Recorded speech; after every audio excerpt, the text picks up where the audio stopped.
রায়ের বাজার কবরস্থানে দাফন করা জুলাই গণঅভ্যুত্থানে বেওয়ারিশ মৃতদেহের মধ্যে ৮ জনের পরিচয় শনাক্ত করেছে সিআইডি।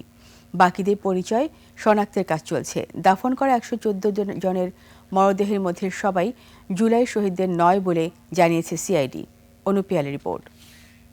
নায়াসিনামাইড ও স্যালিসাইলিক সমৃদ্ধ লিলি ফেস ওয়াশ যা ফেসের ডেড স্কিন সেল দূর করে দেয় দ্বিগুণ ফাস্টার ব্রাইটেনিং।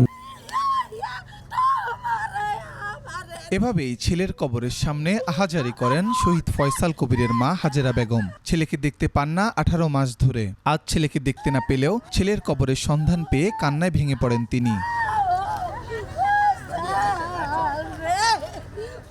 শুধুই শহীদ ফয়সালের মা নয়, কান্নায় ভেঙে পড়েন শহীদ সোহেল রানার মাও। ছেলের কথা স্মরণ করতেই কেঁদে দেন মা রাশেদা বেগম।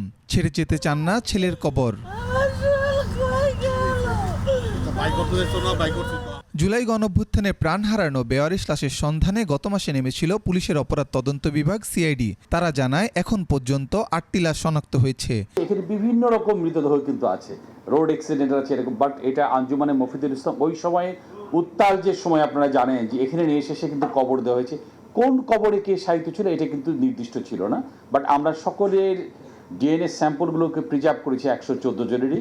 আর আমরা আবেদন পেয়েছি 9 জনের, তার ভিতর থেকে আমরা কিন্তু 8 জনকে চিহ্নিত করে পেরেছি। 114 জনই জুলাই যোদ্ধা না। এদিকে সংবাদ সম্মেলনে মুক্তিযুদ্ধ বিষয়ক উপদেষ্টা বলেন, সকল শহীদদের মরদেহ পরিবারের কাছে ফিরিয়ে দেওয়া হবে। কিছু শহীদের পরিচয় উদ্ঘাটন বাকি রয়েছে। আমরা অঙ্গীকার করছি যে এই প্রক্রিয়া অব্যাহত থাকবে এবং সকল শহীদকে তাদের আপনজনের কাছে ফিরিয়ে দেওয়ার জন্য আমরা বদ্ধপরিকর।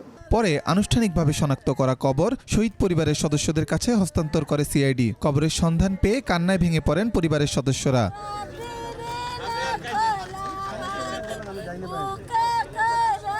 পরে শহীদদের স্মরণে স্মৃতিফলক উন্মোচন ও রুহের মাগফিরাত কামনায় মোনাজাত করা হয়।